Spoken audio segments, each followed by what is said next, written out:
কিরে, বেড়াতে এসেও কি সিনেমার নেশাটা একটু ত্যাগ করা যায় না? গাড়ির পিছনের সিটে বসে থাকা কেশবকে উদ্দেশ্য করে আকাশ প্রশ্নটা করল। ভাই, হলিউড সিনেমার কিছু কিছু প্লট একটু গাঁজাখুরি হয় বটে, কিন্তু এন্টারটেনমেন্টটা কিন্তু আলাদাই রকমের হয়, যাই বলিস। কেশব উত্তর দিল, আর তৎক্ষণাৎই তার পাশ থেকে ঈশানী বলল, তাই নাকি? যেমন? এই যেমন ধর না, মাকড়সা কেটে নিল স্পাইডারম্যান, বাদুর কেটে নিল ভ্যাম্পায়ার, নেকড়ে কেটে নিল ওয়্যারউলফ, এমনকি আমি এখনও তো একটা ওয়্যারউলফের সিনেমাই নামানোর চেষ্টা করছি, ব্ল্যাক আউট বলে। সামলে থাকিস ভাই, তোকে যেন চুলকানিওয়ালা বাঁদর টাদরে না কেটে নেয়। শান্ত গলায় ড্রাইভিং সিট থেকে অনিমেষ বলল, নেকড়ে কামড়ালে কখনো ওয়্যারউলফ হয় না।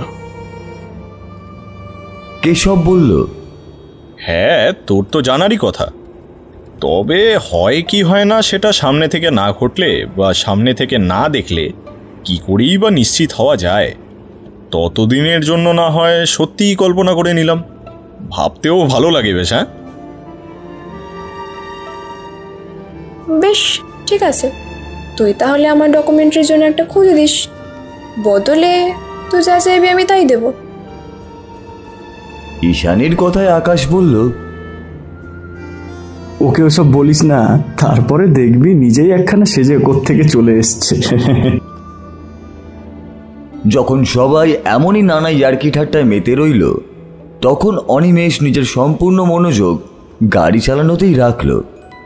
জুলজিতে অনার্স নিয়ে ব্যাচেলার্স করার পর নিজের দ্বিতীয় প্রচেষ্টায় ওপিএসসি ক্লিয়ার করে সে ফরেস্ট রেঞ্জার হয়েছে প্রায় 2 বছর হলো। আকাশ একটা সরকারি হাই স্কুলে ইতিহাসের শিক্ষক, যদিও তার ওই শিক্ষকতার কড়া সত্তাটা সে নিজেদের বন্ধুর মহলে নিয়ে আসে না। ঈশানী সদ্য একটা জার্নালিজম এজেন্সি জয়েন করেছে, সেখানে বিভিন্ন উপজাতিদের জীবন ধারণের মাধ্যম ও সংস্কৃতি সম্বন্ধে একটা ডকুমেন্টারি বানানোর ভার এখন তার উপরই পড়েছে। অন্যদিকে কেশবের কলকাতার বুকে নিজস্ব ক্যাফে আছে।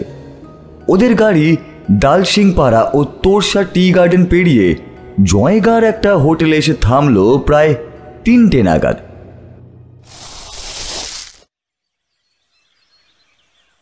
আগে থেকেই কথা ছিল, তাই কেয়ারটেকার হরিরামজি এসে তৎপরতার সাথে তাদের জিনিসপত্রগুলো ঘরে পৌঁছানোর ব্যবস্থা করল। এই অঞ্চলে বাঙালি লোক পাওয়া একটু মুশকিল, সেখানে হরিরামজিকে পেয়ে ওদের বেশ সুবিধাই হলো। তিনি বললেন,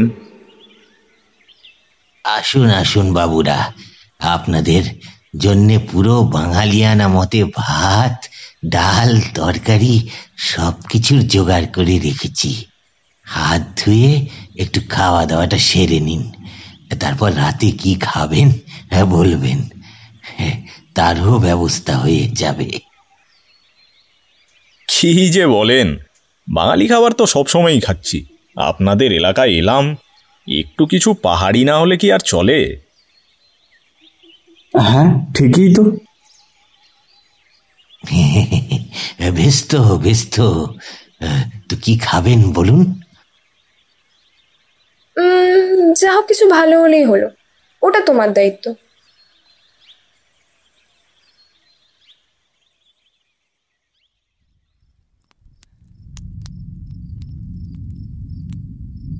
দুপুরে খাওয়া দাওয়া সেরে একটু বিশ্রাম নিয়ে সন্ধ্যাবেলা সবাই হোটেলের পিছনে ক্যাম্প ফায়ারের সামনে জড়ো হলো। ওদের হোটেলটা ওই এলাকার সবথেকে উচ্চতম জায়গায়, তার থেকে নিচে আশেপাশে বেশ ভালোই জনবসতি রয়েছে। হোটেলের পিছনে একটু দূরত্বে ঘন জঙ্গল, তারপর পাহাড়, ও তারপর আবার বেশ খানিকটা জঙ্গল, এবং তারপরই জয়গাঁ পেরিয়ে ফুয়েনসোলিং পড়ে যাচ্ছে, যা ভারতবর্ষের সীমানা পেরিয়ে হয়ে যাচ্ছে ভুটানের অন্তর্গত। আকাশ বলল, অনি, শুনছিলাম এই এলাকায় নাকি চোরা কারবারিদের প্রকোপ বিগত কিছুদিন ধরে বেশ বেড়েছে। মাত্র 30 মিনিটের দূরত্বে জলদা পাহাড় ন্যাশনাল পার্ক, সেখান থেকেই নাকি সম্বর হরিণ, চিতল হরিণ, গন্ডার ইত্যাদি মেরে এই এলাকা দিয়েই পাচার হচ্ছে। কই, তেমন কোনো খবর তো কাগজে বের হয়নি, বা বন বিভাগের কাছেও তো তেমন কোনো খবর নেই। তুই কোথা থেকে জানলি?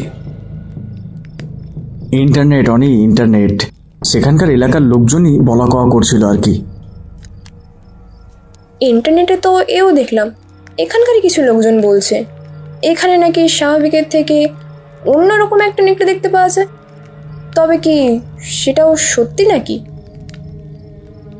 কেশব, যদি সত্যি হয় তোকে কিন্তু সাবধানে থাকতে হবে। তোর তো আবার ওইসবে আগ্রহ বেশি, তোকেই না ধরে তারপর।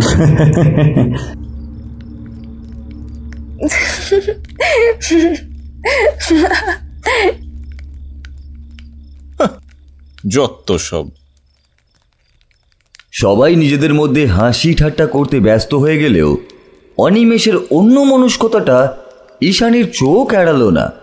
হরিরামজি একটা বড় থালায় করে কিছু জিনিসপত্র নিয়ে হাজির হলো।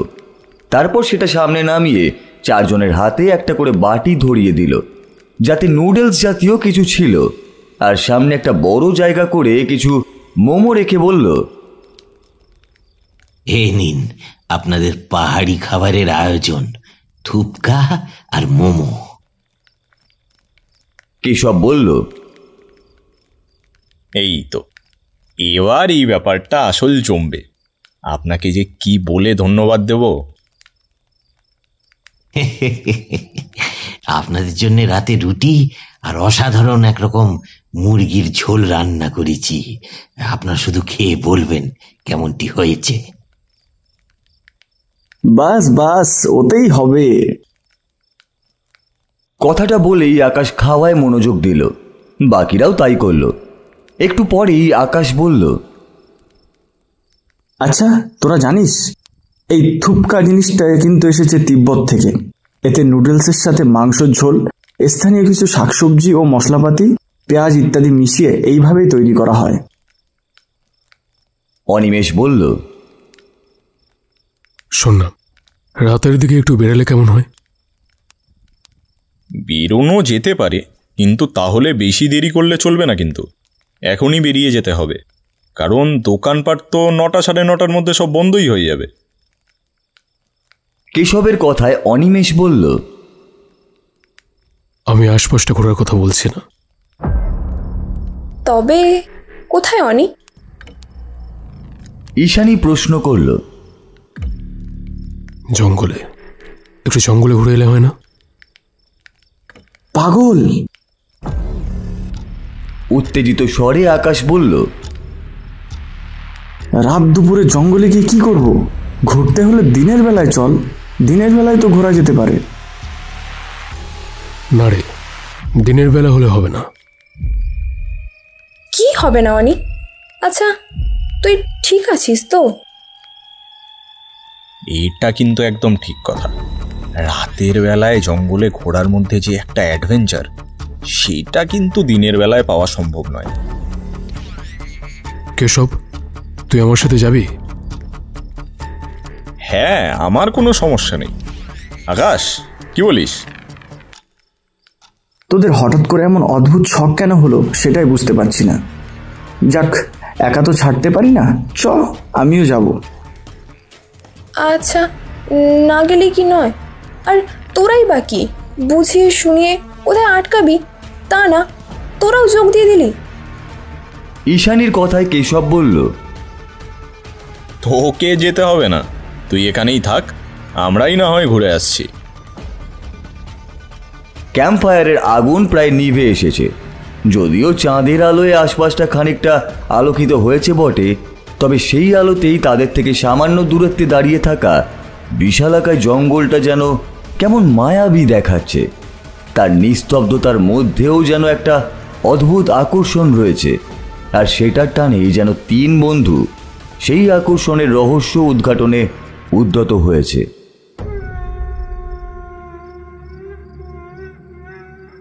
কেউ কোথাও যাবে না, এত রাতে জঙ্গলে যাওয়া ভীষণ বিপজ্জনক।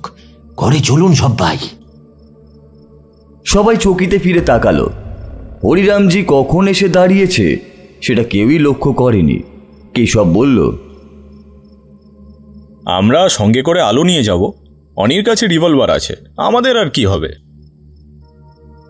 ঈশানী বলল, না, আমি হরিরামজির সাথে একমত, তোদের যাওয়া হবে না। প্লিজ জেদ করিস না তোরা। যেতেছে আমাকে হবে। অনির বিড়বিড় করে বলা কথাটা আশেপাশে কারোর কানেই গেল না। ওদিকে হরিরামজি বললেন, দেখুন বাবুরা, আমি আপনাদের এমনি এমনি বলছি না, আপনারা বসুন, আমি আপনাদের একটা গল্প বলি। আসলে গল্প বলা ঠিক হবে না। আপনারা গাড়িতে আসার সময় নিচেই ডান দিকে যে কাপড়ের দোকানটা দেখলেন, ওর পিছনেই বাড়ি। ছেলেটার নাম বিশু। ওর নিজের চোখে দেখা একটা ঘটনা। সবাই বসলে হরিরামজি বলতে শুরু করলেন, আপনারা হলেন সভ্য ভদ্র ঘরের মানুষ, কিন্তু কিছু মনে করবেন না। এখানকার কিছু কিছু লোকজন আছে যাদের বনে গিয়ে না বসলে ঠিক হয় না। বুঝতে পারছেন আশা করি কিসের কথা বলছি। সেদিন বিশুরও একটু অসময় পেয়ে গিয়েছিল আর কি। যদিও 3টে সাড়ে 3টে বাজে, ও জানতো ভোর হয়ে যাবে। খানিকক্ষণও জঙ্গলের দিকে হাঁটা লাগায়। বেশ খানিকটা ভিতরে গিয়ে ঠিকঠাক জায়গা দেখে যখন বসেছিল, তখন খানিকটা দূরে কিছু ঘোরানোর শব্দ শুনতে পায়। ওর কৌতূহলী মন উঠে গিয়ে একটা গাছের আড়াল থেকে দেখার চেষ্টা করে ব্যাপারটা কি। দেখে দুটো লোক একটা ঠেলা গাড়ির ওপর কয়েকটা মরা হরিণ ঠেলে নিয়ে যাচ্ছে, আর একজন তাদের সামনে দাঁড়িয়ে থেকে ঠিকঠাক রাস্তা প্রদর্শন করছে। বলা বাহুল্য, ভীষণ তাদের চেহারা। তাদের প্রত্যেকের হাতে শুনেছিলাম একটা করে অস্ত্র। এই এলাকায় চোরাকারবারিদের প্রকোপ বেড়েছে, কিন্তু চাক্ষুষ কেউই কিছু দেখেনি এর আগে অব্দি। আকাশ, অনিমেষ একে অপরের দিকে তাকায়। হরিরামজি বলতে থাকেন, তবে এই বিষয়টা খানিকটা গ্রহণযোগ্য হলেও বিশু তারপরের ঘটে যাওয়া অভিজ্ঞতাটা একেবারে গায়ে কাটা দিয়ে ওঠার মতো, বুঝলেন। তার সত্যতা যাচাই করার কোনো উপায় তো আমাদের এখানে নেই বাবু, কিন্তু বিশু তারপর যা দেখেছিল সেটা তার মুখ থেকে শুনে এক মুহূর্তের জন্যে আমিও শিউরে উঠেছিলাম। ও বলে, জ্যাঠা, আমি স্পষ্ট শুনতে পাই দূরে বনের গভীর থেকে একটা ভয়ানক ডাক ভেসে আসে।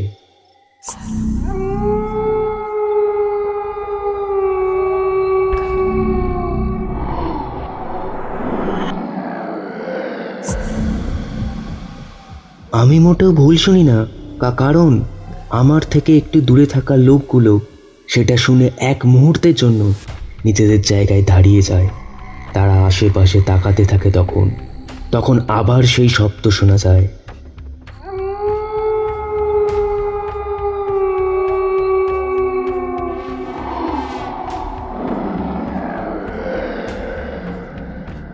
তারা হাতের ঠেলাটা নামিয়ে রেখে যে যার বন্দুক তুলে ধরে সজাগ হয়ে আশপাশটা দেখতে থাকে। আর তারপরেই চোখের নিমেষে ঘটে যায় ঘটনাটা। একটা বিশাল গায়ে ছায়া মূর্তি তাদের মাঝখানে ঝাঁপিয়ে পড়ে ও একজনকে নিয়ে পর মুহূর্তে বনের মধ্যে উধাও হয়ে যায়।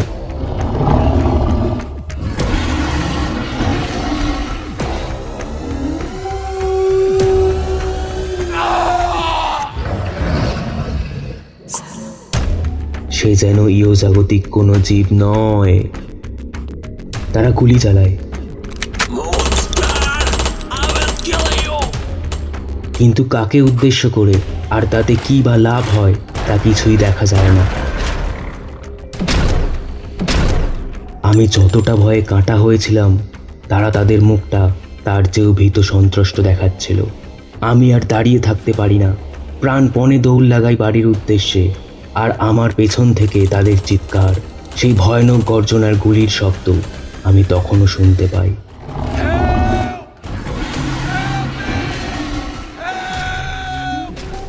আমি নিশ্চিত হয়ে যাই সেই ভয়ানক জীব বাকি দুজনকেও আর আস্ত রাখেনি।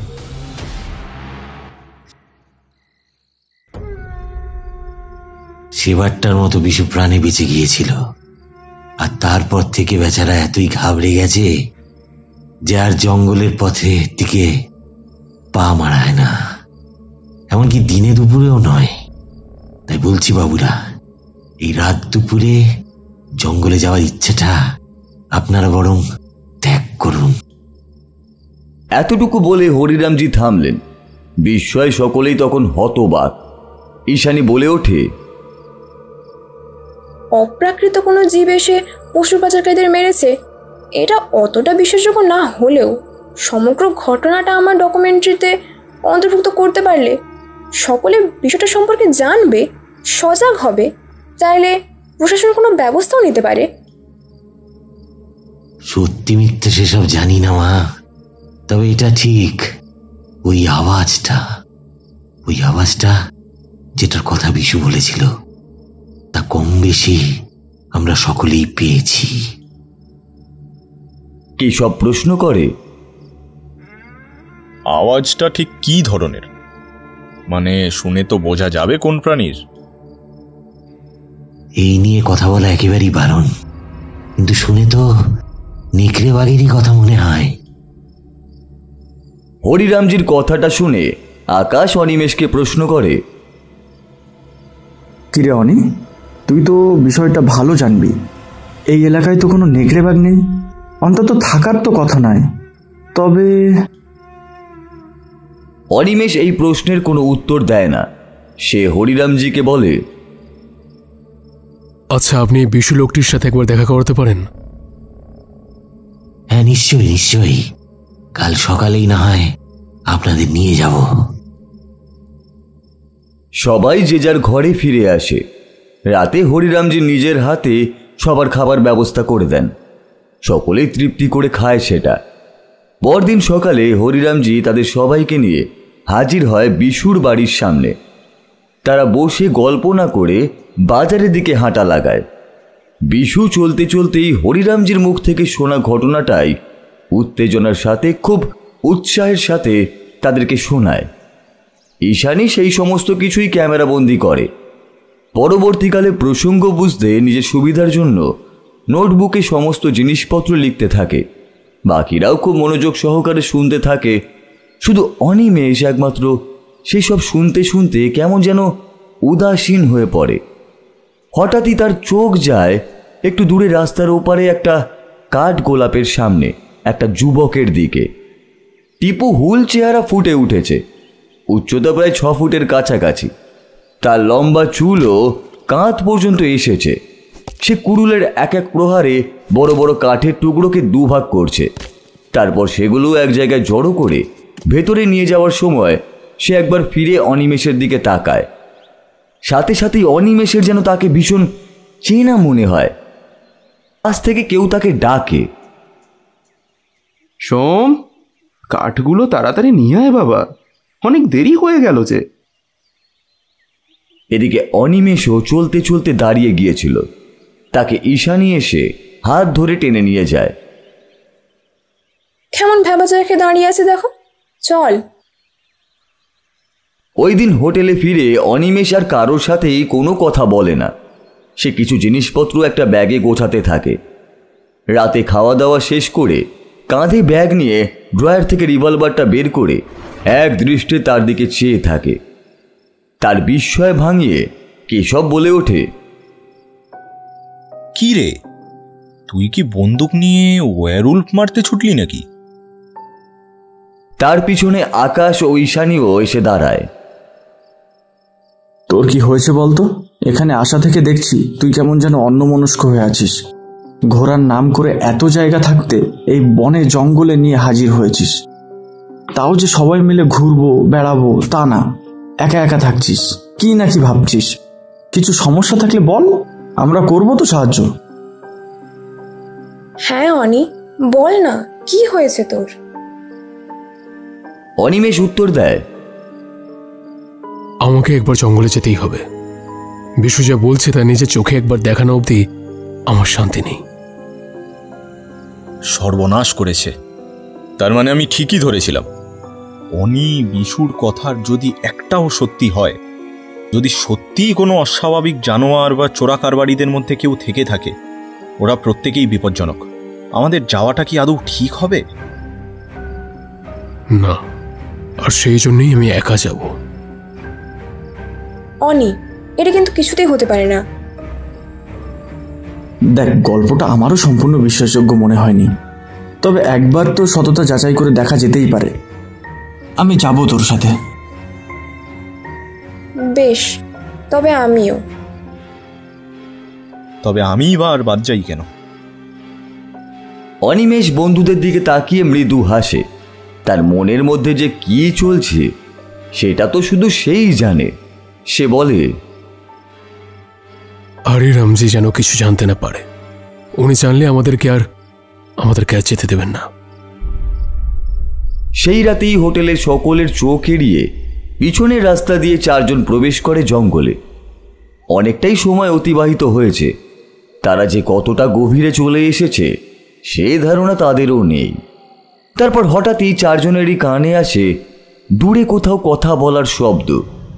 ওরা সেই শব্দ অনুসরণ করে কাছাকাছি পৌঁছে কিছু গাছের পিছনে আশ্রয় নেয়। ওরা দেখে কিছু লোক কিছু ধরনের কাঠের বাক্স একটা জিপে ভর্তি করছে। তাদের মধ্যেই একজন বলছে, এই জানোয়ারটার জন্য কাজ করা এত ঝামেলার হয়ে গেছে। নে তাড়াতাড়ি নে। কোনোভাবেই ওকে মারার ব্যবস্থা করতে হবে, না হলে তো আর এলাকায় কিছু করাই যাবে না।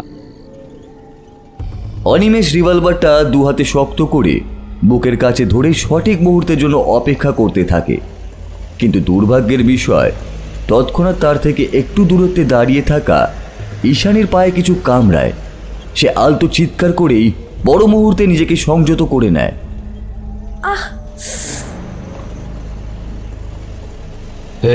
কে ওখানে?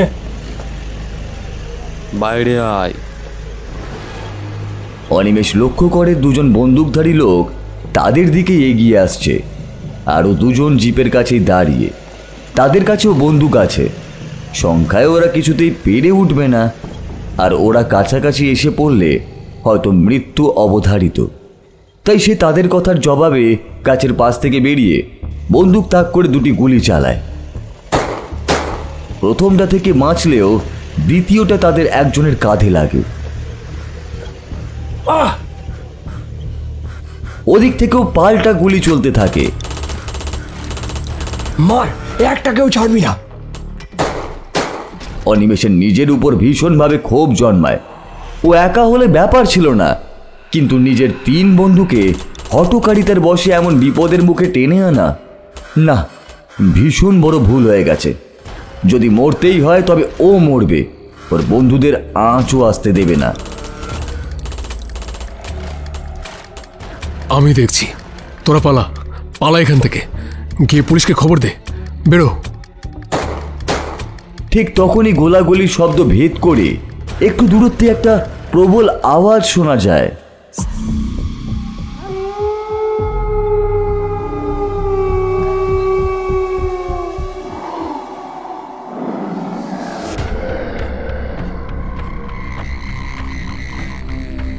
মুহূর্তের জন্য দুপক্ষই গুলি চালানো থামায়।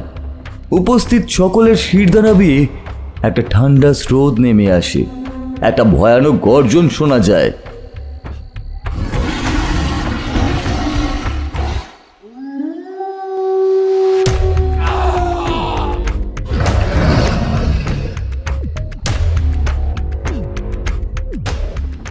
সাথে শোনা যায় একটা চিৎকার ও আর্তনাদ। দেখা যায় এক বিশাল কোনো পশু আততায়ীদের একজনকে নিয়ে পলকের নিমিষেই উধাও হয়। আহত লোকটি ততক্ষণে জিপে চড়ে বসেছে। সে বাকিদের উদ্দেশ্যে বলে, বাঁচতে চাইলে তাড়াতাড়ি বস। বাকি দুজনও জিপে চড়ে বসে। তারপর জঙ্গলের মাঝে প্রায় হাঁটার কারণে তৈরি হওয়া সরু রাস্তা দিয়েই প্রাণপণে জিপ ছোটায় তারা। আকাশ বলে, এক মুহূর্ত এই জঙ্গলে নয়, চ তাড়াতাড়ি চ। সকলের ধরে প্রাণ আসে। তোরা সকলে ঠিক আছিস? হ্যাঁ রে। হ্যাঁ হ্যাঁ, চল এবার। সকলে হোটেলে ফিরতেই উদ্যত হয় কি তাদের সামনে এসে দাঁড়ায় সে অতিপ্রাকৃত জীব। তার উচ্চতা প্রায় 1.5 মানুষের মতো, সারা শরীরটা সাদা উজ্জ্বল লোমে ঢাকা, কালো মুখ আর লাল ক্ষিপ্র চোখ, লম্বা সুচালো কান আর ভয়ানক ধারালো নখযুক্ত হাত ও পা। সুচালো লম্বা মুখের অগ্রভাগ দিয়ে নির্গত দুটো ধারালো দাঁত থেকে এখনো তাজা রক্ত ঝরে পড়ছে। দেখে মনে হয় সে যেন স্বয়ং কোনো এক মায়াবী মৃত্যুর দূত। সবাই ছড়িয়ে ছিটিয়ে লুকিয়ে পড়ে, শুধু অনিমেষের অপলক দৃষ্টি তার দিকে চেয়ে স্থিরভাবে দাঁড়িয়ে থাকে। অনি, পালা! শুট করে দে অনি, নয়তো মেরে ফেলবে তোকে। কিছু তো কর, পালা!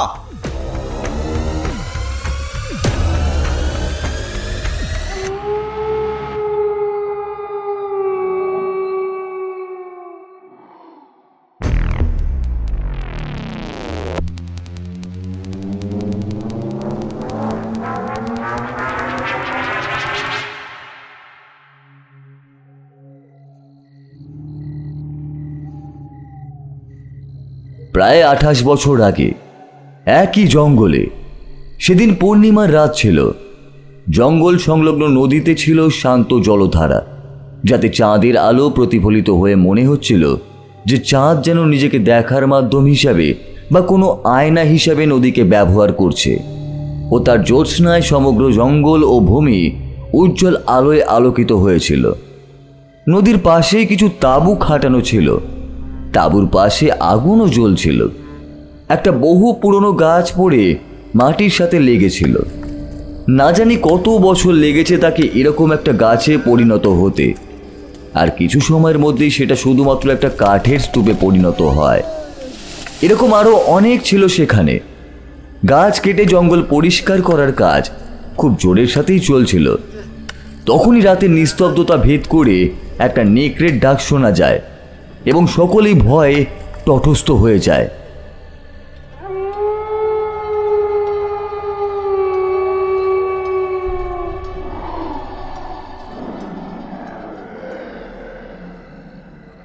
রুক্ষ স্বরে আওয়াজ এলো, কি হলো? হাত কেন থেমে গেল? পাশে দাঁড়িয়ে থাকা শ্রমিকটি বলল, মালিক, আপনি শুনলেন ওটা? এই জঙ্গলে নেকড়ে থাকে, তারাই আওয়াজ করছে। এবার হাত চালা। কিন্তু মালিক, আপনি তো বলেছিলেন এসব মিথ্যে, সব গুজব।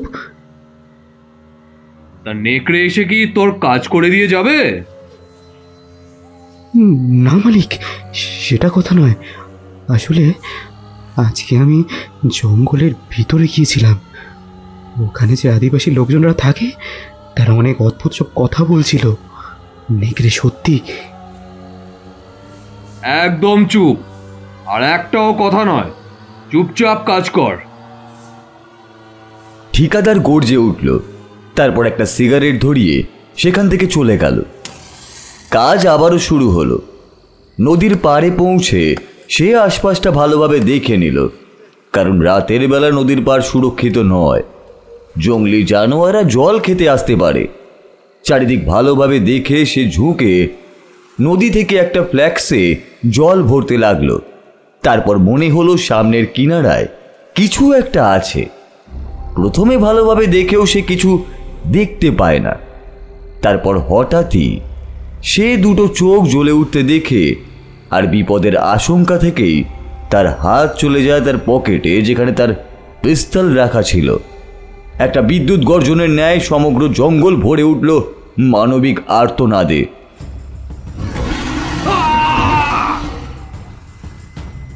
শ্রমিকদের মধ্যে চাঞ্চল্য দেখা যায়। সকলেই ভয়ে একটা জোট বানিয়ে একসাথে দাঁড়িয়ে পড়ে। তারপর তাদের মধ্যে থেকেই একজন বলে, নদীর পাড় থেকে আওয়াজ এসেছিল, মালিকও ওইদিকে গিয়েছিল। একবার দেখা উচিত। অনেক সাহস জড়ো করে সবাই হাতে মশাল, কোদাল, কুড়ুল, কুঠার নিয়ে একসাথে নদীর পাড়ে এসে উপস্থিত হয়। আর তারা দেখে কনুই থেকে কাটা একটা হাত পড়ে আছে সেখানে। সারা জায়গাটা রক্তে ভেসে যাচ্ছে। হাতটা শক্ত করে একটা বন্দুক ধরে রেখেছে। শ্রমিকরা তাদের মালিকের হাত ঠিকই চিনতে পারে। শুধু প্রশ্ন ওঠে, বাকি দেহটা কোথায় গেল? আর তখনই দূর থেকে আবার সেই নেকড়ের ডাক শোনা যায়, যেন ওটা তাদেরই প্রশ্নের উত্তর ছিল।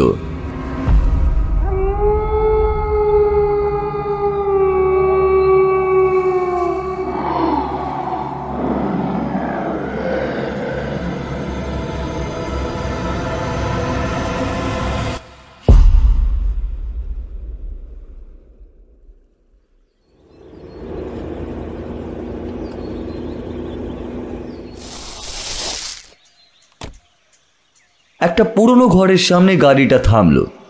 এক ব্যক্তি সেখান থেকে নেমে ভাড়া মিটিয়ে ঘরের দরজায় টোকা মারল।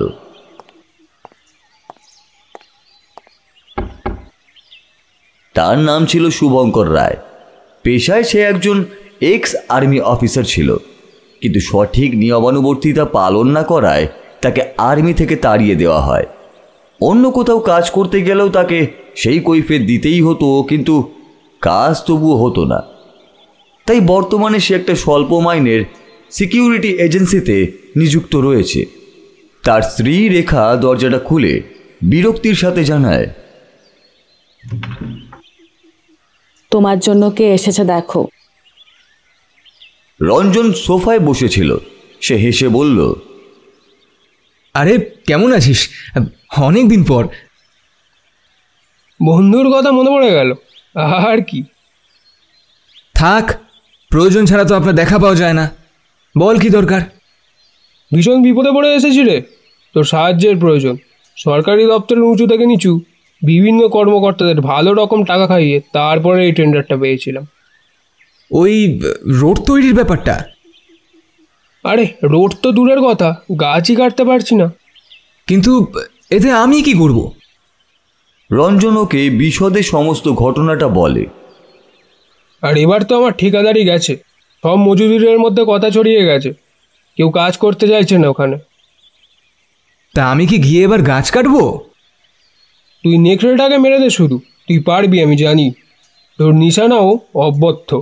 দয়া করে না করিস না ভাই, নয়তো আমি বরবাদ হয়ে যাব। আমি টাকা দেবো তোকে 5 লাখ। শুভঙ্কর উজ্জ্বল চোখে তাকায়। আচ্ছা 10 নিয়ে নে, কিন্তু না করিস না, শুধু কাজটা চুপি চুপি হওয়া চাই। শুভঙ্কর মাথা নিচু করে কিছু ভাবতে থাকলো।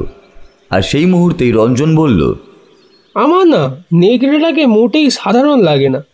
কি জানি কি জাতীয় প্রাণী। কি বলতে চাইছিস? এই নিয়ে তিনটে ঘটনা ঘটে গেল এটা নিয়ে, আর তিনটেই পূর্ণিমার রাতে। এটা কাকতালি তো হতেই পারে না। আর কোনো সাধারণ নেকড়ের পক্ষে একটা গোটা মানুষের শরীরকে মুহূর্তের মধ্যে উধাও করে দেওয়ার তো সম্ভব নয়।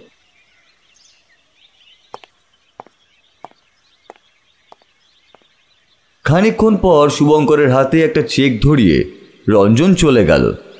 রেখা এসে বলল, এবার শুধু স্বীকার করাটাই বাকি রয়ে গেছে। একটা নেকড়ে মারতে হবে। ও আমার মধ্যে কিছু দেখেছে, তাই নিশ্চয়ই আমাকে বলেছে। একদম না, যেমন কর্ম তেমন ফল।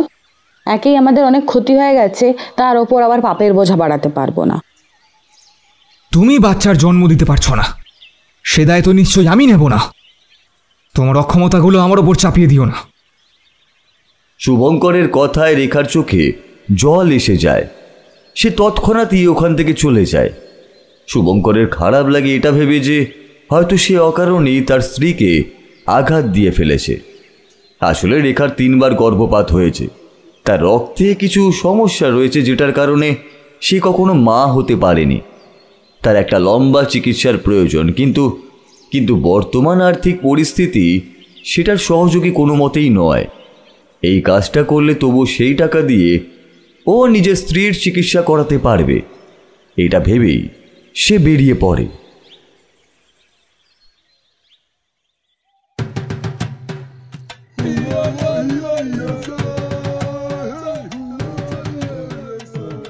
জঙ্গলের আদিবাসী গোষ্ঠীরা উৎসাহে মেতেছিল, কারণ তাদের একটা ছোট ছেলেকে ময়াল সাপের হাত থেকে একজন ফটোগ্রাফার বাঁচিয়ে নিয়েছে। সেটার কেউই নয়, শুভঙ্কর নিজেই ছিল। গ্রামে প্রবেশ করতে নিজেকে সেই পরিচয় তাকে দিতে হয়েছিল। গ্রামের সকলে তাকে খুব সমাদরের সাথে আমন্ত্রণ করে। সেই সমস্ত মানুষদেরই একজন হয়ে ওঠার প্রথম পদক্ষেপটা সে ঠিকঠাকভাবেই নিয়েছিল। সেদিন পূর্ণিমার রাত ছিল। বাইরে চাঁদের আলো যেন রাতকেও এক মায়াবী দিনের অনুভূতি দিচ্ছিল। গ্রামের সকলে এক জায়গায় জড়ো হয়ে নাচ গানে মেতেছিল। সামনে অদ্ভুত রকমের একটা পাথরের মূর্তিও ছিল এবং পাশেই আগুন জ্বলছিল। সাথে অদ্ভুত কিছু পাথর ও হাড়ের টুকরোও ছড়ানো ছেটানো ছিল সেখানে। শুভঙ্করের চোখ যায় একটা ছাগলের দিকে, যেটা বাঁধা রয়েছে একটা খুঁটির সাথে। তার গলায় একটা বন্য ফুলের মালা পরানো। আদিবাসীদের একত্রে করা অদ্ভুত সব আওয়াজ মিলে একটা ভয়াবহ আবহাওয়া সৃষ্টি করেছে। আর ঠিক তখনই যেখানে সেই মাঠ শেষ হয়েছে ও জঙ্গল শুরু হয়েছে, সেখানে কিছু নড়ে উঠতে দেখা যায়। শুভঙ্কর লক্ষ্য করে বেশ কয়েক জোড়া চোখ। তারপরই তাকে অবাক করে একদল নেকড়ে বেরিয়ে এসে কিছুটা দূরত্বে থেমে যায়। আদিবাসীদেরই একজন একটা ডেচকি করে বড় বড় মাংসের টুকরো এনে তাদেরকে ছুঁড়ে দিতে থাকে ও তারা একে একে লাফিয়ে সেগুলো খেতে থাকে। সবাই যেন খুশিতে আনন্দে পাগল হয়ে ওঠে। তারা আরও জোরে জোরে নাচতে থাকে, গাইতে থাকে। তারপরেই শুভঙ্করের বিস্ময়ের পারা কয়েক গুণ বাড়িয়ে সেই নেকড়েগুলোর মাঝে বেরিয়ে আসে এক অলৌকিক বৈশিষ্ট্যের নেকড়ে বাঘ। সারা শরীর সাদা লোমে ঢাকা, যা চাঁদের আলোয় তার ঔজ্জ্বলতা চারিদিকে ছড়াচ্ছে। সে বাকি নেকড়েগুলোর থেকে চেহারায়ও বেশ কয়েক গুণ বড়। দেখলে মনে হয় যেন স্বর্গ থেকে নেমে আসা কোনো জীব। সে আস্তে আস্তে খুঁটিতে বাঁধা ছাগলটার দিকে এগোতে থাকে। তারপর তার শক্ত চোয়ালের এক কামড়ে ধর থেকে আলাদা করে দেয় তার মাথা। তারপর বাকি দেহটা মুখে করে নিয়ে সে পুনরায় জঙ্গলে ফিরে যায় এবং তাকে অনুসরণ করে বাকি নেকড়েগুলো। সম্ভবত সেই তাদের দলের সর্দার ছিল।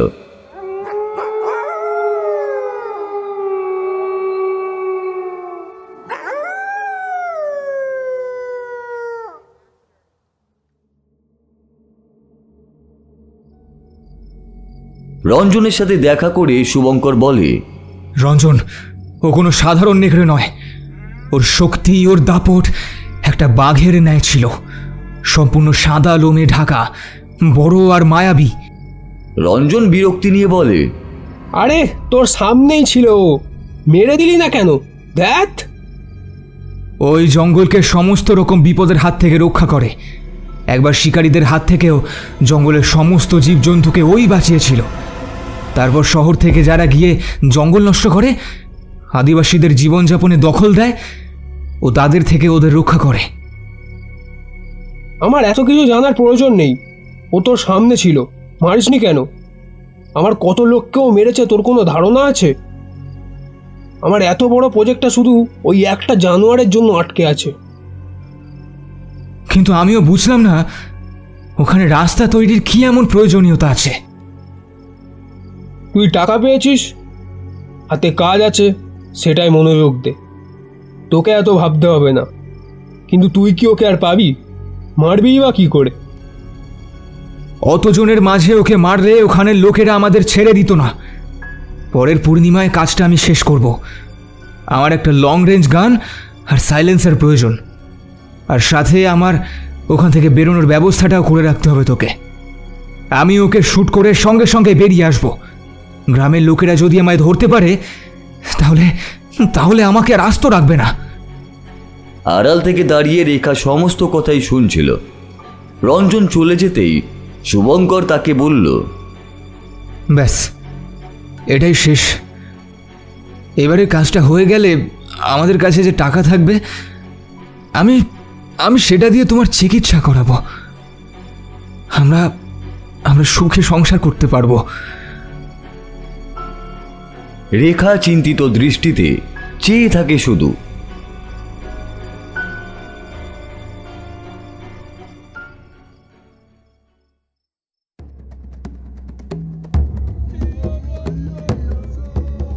পরবর্তী পূর্ণিমা রাতে একইভাবে ঢোল নাগারা বাজছিল।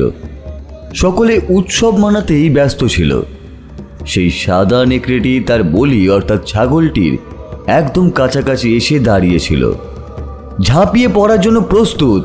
আর ঠিক তখনই সে আওয়াজ করে নিচে পড়ে যায়। তার মাথা থেকে রক্ত গড়িয়ে সমস্ত জায়গাটা ভাসিয়ে দিতে থাকে।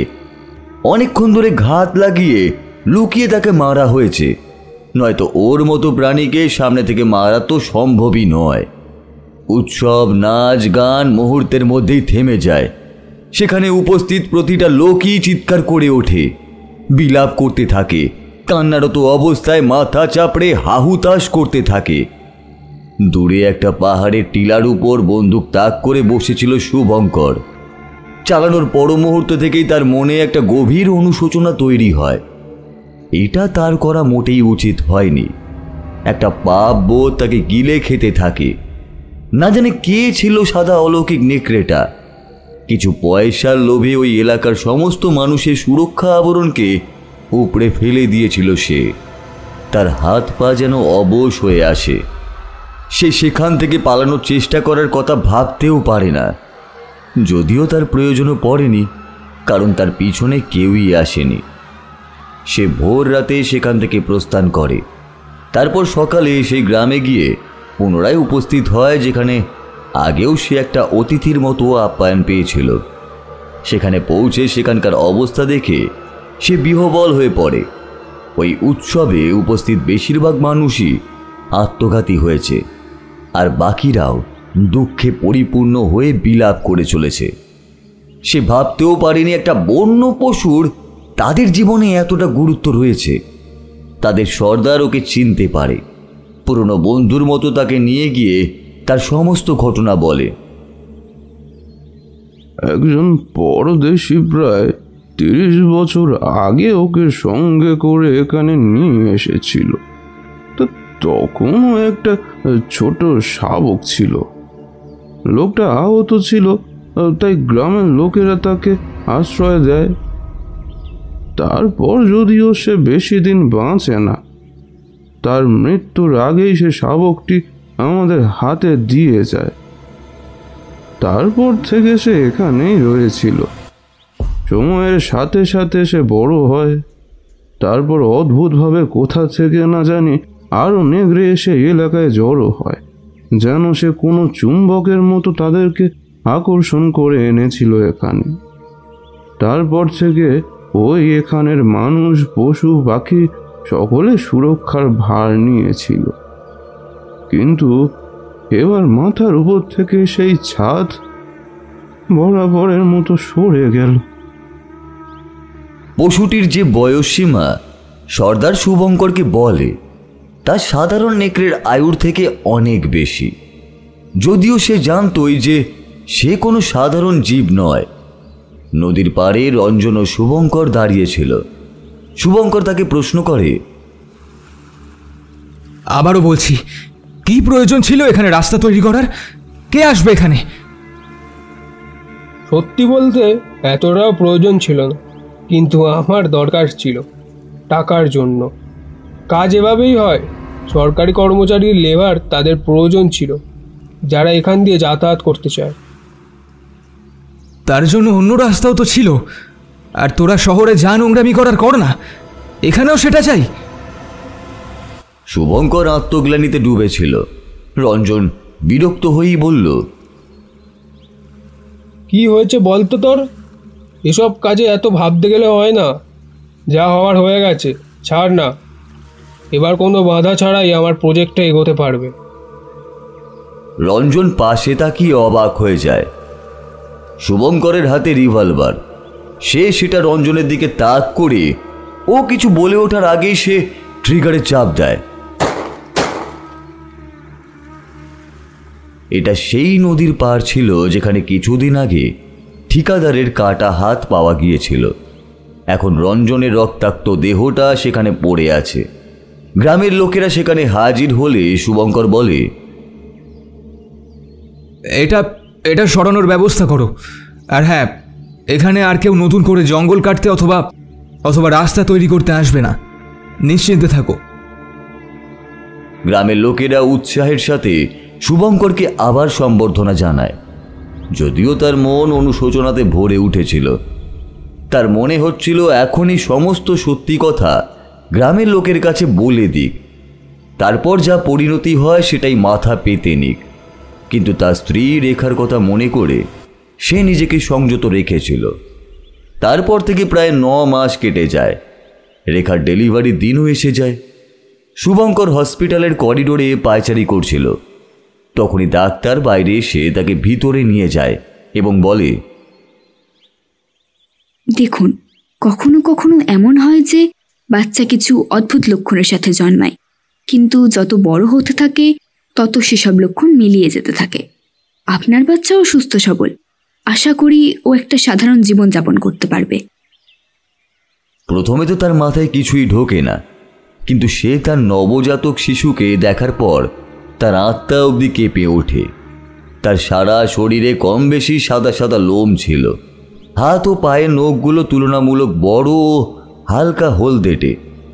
ডাক্তার এও বলেছিল যে কিছু কিছু বাচ্চার জন্মের সময় থেকেই দাঁত থাকে। শুভঙ্করের আর বুঝতে বাকি থাকে না যে আসল ঘটনাটা কি। সে তার স্ত্রীকে বলে, তুমি ঠিকই বলো রেখা, কর্মের ফল মানুষকে ভুগতেই হয়। শুভঙ্করকে কয়েকদিনের মধ্যেই আবার সেই জঙ্গলে দেখা যায়। সেখানকার লোকেরা তাকে দেখে একটু অবাকই হয়। সে তাদের জানায়, আমি আপনাদের অপরাধী। আমি সেই ব্যক্তি যে সেদিন রাতে গুলিটা চালিয়েছিল। তার জন্য আপনারা আমায় যা শাস্তি দেবেন আমি মাথা পেতে নেব।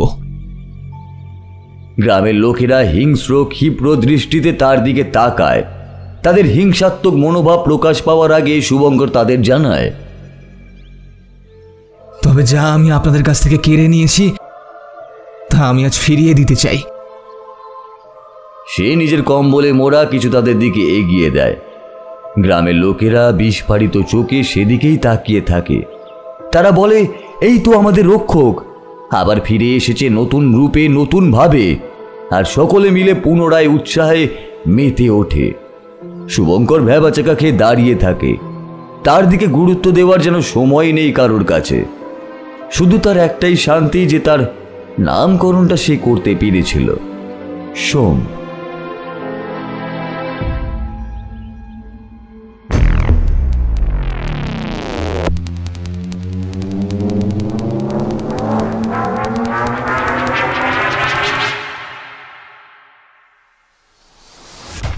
অনি, ভাই আমার, কি করছিসটা কি?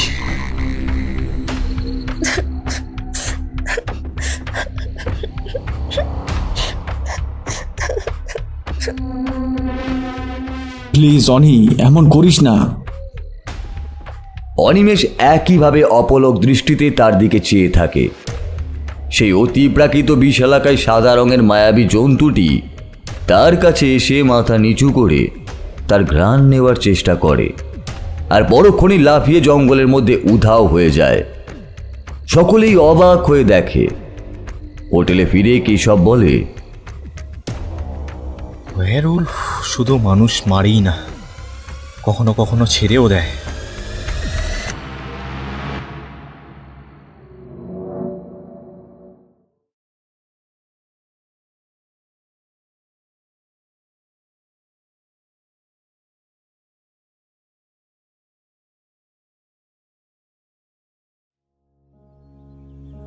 পরদিন সকালে অনিমেষ আগের দিন দেখা কাঠগোলায় গিয়ে সোমের সাথে দেখা করে।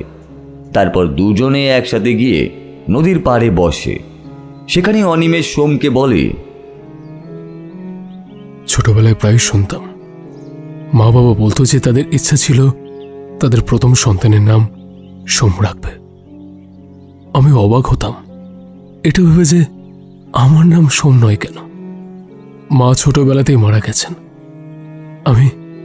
আমি কখনোই জানতে পারিনি যে আমার কোনো বড় দাদা আছে। বাবা মৃত্যু শয্যায় শায়িত, তাই কদিন আগে উনি আমাকে ডেকে সমস্ত ঘটনাগুলির কথা বলেন, যেগুলো আমি তোমায় বললাম। আমার যেন ভীষণ ভালো লাগে যে আমার পরিবারের আরও একজন সদস্য কোথাও না কোথাও রয়েছে। তখন থেকেই আমার এখানে আসার ইচ্ছা ছিল। তারপর বন্ধুদের সাথে পরিকল্পনা হয়, আমিও এসে পড়ি। আলাপটা তোমার সাথে একটু একটু অদ্ভুতভাবেই হয় বটে, তবে সত্যি বলতে তোমাকে দেখতে বেশ খানিকটা বাবার মতোই হয়েছে। সবকিছু শুনে সোম মৃদু হাসে। তবে ওই যে লক্ষণগুলো, ওগুলো তো এখন আর কিছুই দেখছি না। এটা কিভাবে হলো? ছোটবেলায় একটু অদ্ভুত লাগতো। সারা গায়ে সাদা সাদা লোম, হাতে পায়ে হলুদ নখ, বড় দাঁত। কিন্তু আস্তে আস্তে যত বড় হই, সেসব মিলিয়ে গিয়ে একটা সাধারণ মানুষের মতোই চেহারা দাঁড়ায়। একটা দিনের চেহারা আর একটা রাতের।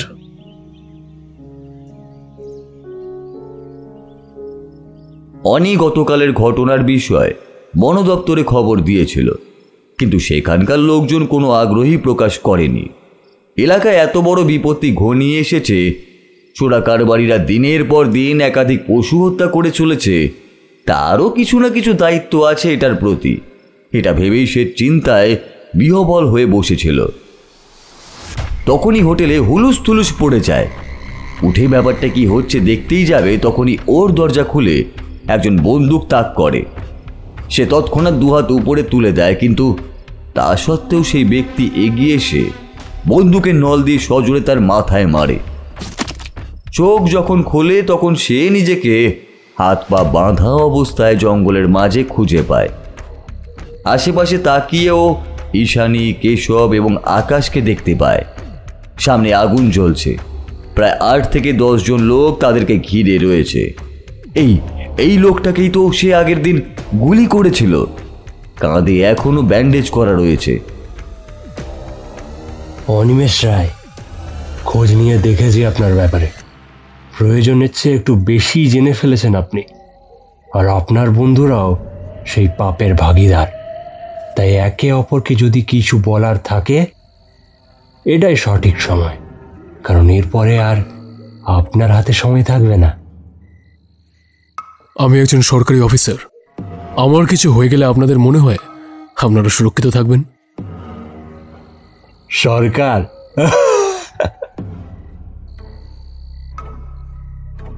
আপনার কি মনে হয় আজকে যখন আপনি গতকালের ঘটনার ব্যাপারে জানতে গিয়েছিলেন, তখন কেউ কেন কোনো গুরুত্ব দেয়নি? হ্যাঁ হ্যাঁ কেন দেয়নি? গুলি আমি চালিয়েছিলাম। এই ব্যাপারে যদি আপনাদের কেউ কিছু করতে পারত, সেই ব্যক্তি আমিই ছিলাম। এরা তো শুধু ভুল সময়ে ভুল জায়গায় ছিল। এরা নিরাপরাধ। এই ঘটনার ব্যাপারে কেউ কিচ্ছু বলবে না, যদি আপনি ওদেরকে ছেড়ে দেন। প্লিজ, আমি রিকোয়েস্ট করছি। ওর কথায় কেউই কোনো কান দেয় না। লোকটা বলে, এসব তাড়াতাড়ি মেটাও, তারপর বেরাও। আর হ্যাঁ, কোনো প্রমাণ যেন না থাকে। বলেই লোকটা একটা জিপে বসে বেরিয়ে গেল। যদিও আরো 2টো জিপ রাখা রইল সেখানে। বাকিরা বন্দুক তাক করে গুলি চালানোর জন্য প্রস্তুতি নিল। চারিদিক ভীষণ রকম নিস্তব্ধ। এই গভীর জঙ্গলের মাঝে 4টে প্রাণ শেষ হয়ে গেলে কেউ কিছুই টের পাবে না। শুধু মাথার উপরে পূর্ণিমার চাঁদটাই সাক্ষী হয়ে থাকবে এই সমস্ত ঘটনার। যদিও সেইবার কাকে কি বলবে। অনিমেষের মনটা মোচড় দিয়ে উঠল। নিজের জন্য নয়, তার সঙ্গে আরও 3 জনকে এইভাবে জড়িয়ে ফেলে কি ভুল করেছে সেটা ভেবে। বাকিরাও থম মেরে আছে। অনিমেষ তাদের দিকে তাকিয়ে বলল, পারলে আমাকে ক্ষমা করিস। সাথে সাথেই তার চোখ দিয়ে 1 ফোঁটা জল গড়িয়ে পড়ল। 4টে বন্দুক 4 জনের মাথায় নিবদ্ধ। তখনই হঠাৎ পিছনের ঝোপটা একটু নড়ে উঠল, আর একটা বিশাল আকায় জন্তু অনিমেষের সামনের লোকটির উপর ঝাঁপিয়ে পড়ে তার মাথাটা ধর থেকে আলাদা করে দিল।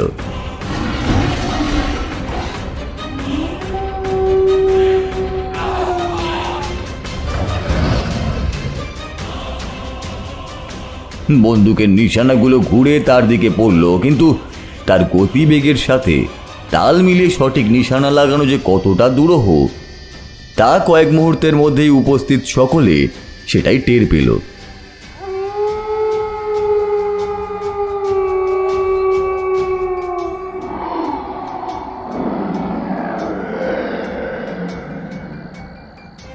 অন্যদিকে ঈশানী তার হাতের বাঁধনটা পিছনের এক পাথরে ক্রমান্বয়ে ঘষে ঘষে খুলতে সক্ষম হয়েছিল। সে অনিমেষের বাঁধন খুলে বলল, এটা আবেগপ্রবণ হওয়ার সময় নয় অনি, খোল সবাইকে। মুহূর্তের মধ্যেই 4 জন মুক্ত হয়ে গেল। গাছের আড়াল থেকে অনিমেষ তার দাদার আহত চিৎকার শুনতে পেল। সে কি করবে বুঝতে পারল না। সে তার সামনে থাকা লোকটির পড়ে যাওয়া বন্দুকটা তুলে আততায়ীদের উদ্দেশ্যে গুলি চালালো। পাল্টা জবাবও এলো।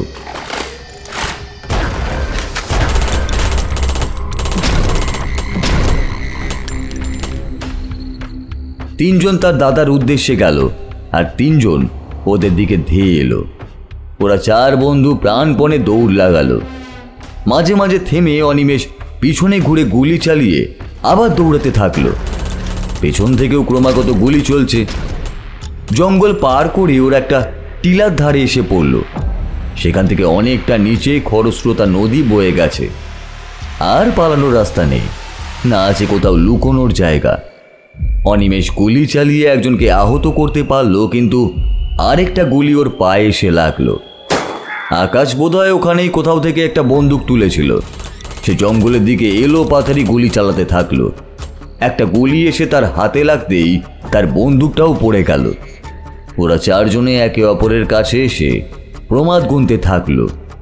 জঙ্গল থেকে 2 জন আততায়ী বেরিয়ে এসে ওদের উদ্দেশ্যে গুলি চালালো, আর ওরাও চোখ বন্ধ করে নিল। কয়েক সেকেন্ড ফায়ারিং হলো, তারপর সব চুপ। কেশব ওদের নাড়িয়ে সামনে ইঙ্গিত করে বলল, ভাই, ওয়্যারউলফ। অনিমেষ দেখল ওর দাদা তার সমগ্র শরীর দিয়ে আগলে রেখেছে তাদের 4 জনকে। তারপর ক্ষিপ্র বেগে ধেয়ে গেল লোক দুটোর দিকে।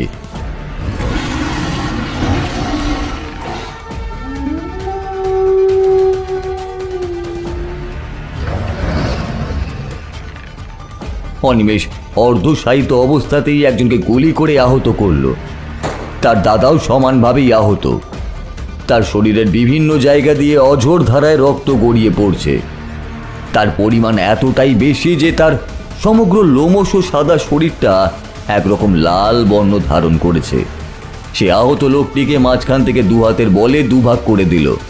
অপর লোকটি ঘুরে এসে ঈশানীর মাথায় বন্দুক ধরে বাঁচার শেষ একটা চেষ্টা করল। তারপর সে বিশালাকায় রক্তস্নাত মায়াবী জন্তুটি তার উপর ঝাঁপিয়ে পড়ে তাকে সঙ্গে নিয়ে গড়িয়ে পড়ল খাদে।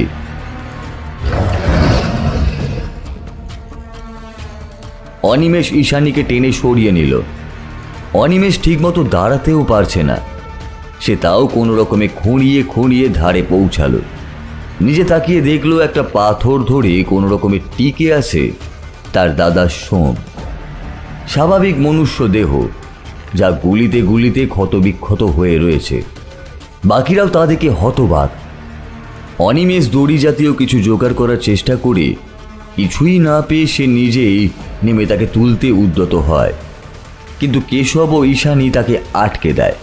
কারণ তা করতে গেলে অনিমেষের মৃত্যু যে অবশ্যম্ভাবী তা তারা জানে। সে কান্নায় ভেঙে পড়ে, 2 হাতে মাথা ধরে প্রলাপ করতে থাকে।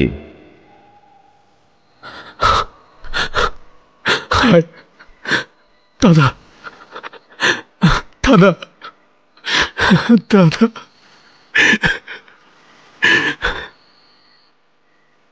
বাকিরা হতবিহ্বল হয়ে চেয়ে থাকে। সোম বলে, আমি যেখানেই থাকি, যে অবস্থাতেই থাকি, সারাটা জীবন ছায়ার মতো তোমার পাশে থাকবো। তার হাতের পাথরটা খসে পড়ে এবং সে সেই খরস্রোতা নদীর জলে পড়ে চোখের নিমিষেই ভেসে যায়। তার শারীরিক অবস্থা যে তাকে আর বাঁচতে দেবে না, সেটা বুঝেই অনিমেষ দীর্ঘক্ষণ সেখানেই মাথায় হাত দিয়ে বসে থাকে। ঈশানী ও কেশব আকাশ ও অনিমেষের গুলি লাগা জায়গাগুলোতে কিছু কাপড় বেঁধে দেয়। তারপর অনেক কষ্টে পড়ে থাকা জিপে করে নিকটবর্তী হাসপাতালে তাদের নিয়ে যায়।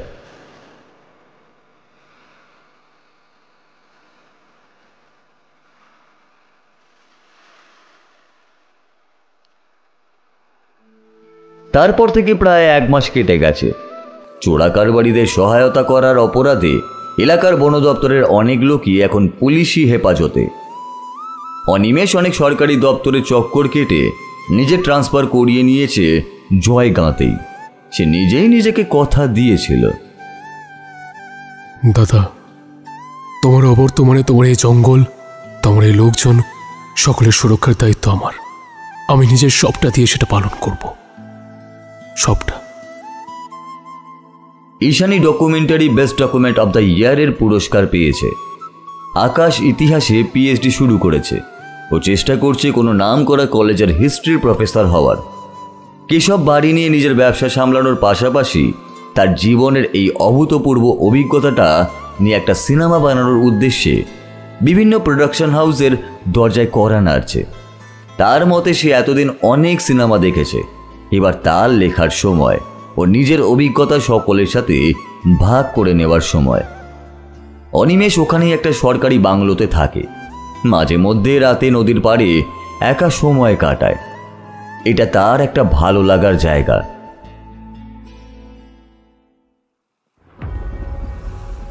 তেমনই একদিন রাতে এসে বসে থাকাকালীন দূরে টিলার উপরে সে যেন কিছু একটা নড়তে দেখে।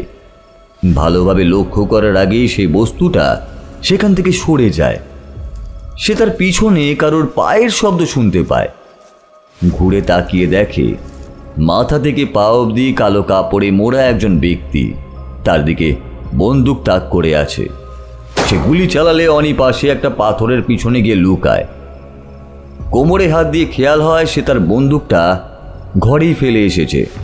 সাথে সাথেই সে একটা চাপা গর্জন শুনতে পায় এবং চকিতে মুখ তুলে দেখে কেউ কোথাও নেই। এটা কি করে সম্ভব? দূর থেকে একটা চেনা শব্দ ভেসে আসে।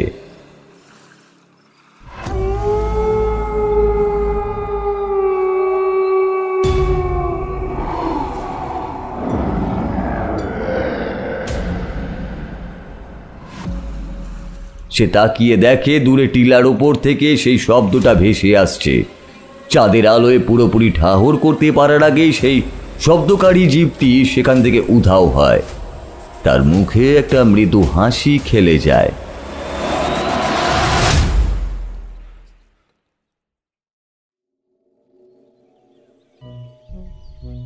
সিংহাসনরূপী একটা আরামকে দাঁড়ায় বসে আছেন এক ব্যক্তি। তার গ্রাউন্ডটায় আগাগোড়া সোনা দিয়ে কাজ করা, হাতে বেশ কিছু সোনার আংটি, তাতে হিরেও বসানো। পায়ের নিচে বাঘের চামড়ার একটা পাপোশ। দেওয়ালে আসল জন্তুর বেশ কটা কাটা মাথা খুব শৌখিনভাবেই সাজানো রয়েছে। একটা লোক তার ঘরে ঢুকে বলে, স্যার, অনিমেষ রায়কে মারতে যে লোকটাকে পাঠিয়েছিলাম তার কাছ থেকে আর কোনো খবর পাওয়া যাচ্ছে না। বারবার বেঁচে যাচ্ছে কি করে? ওই নেকড়ের সাথে ওর কোনো একটা সম্বন্ধ আছে। যখনই ওকে বাগে পেয়েছি তখনই ও মাঝখান থেকে সবটা এসে ঘেটে দিয়েছে। দুটোকেই শেষ করা যায় না? কিন্তু কিন্তু ও কোনো সাধারণ নেকড়ে নয়। সে সিনেমায় দেখে না, ওই ওয়্যারউলফ না কি বলে, ওই জিনিস। তাহলে কারবার বন্ধ করে ঘরে বসে যাই? না না, মানে মানে আমি ঠিক তা বলতে চাইনি।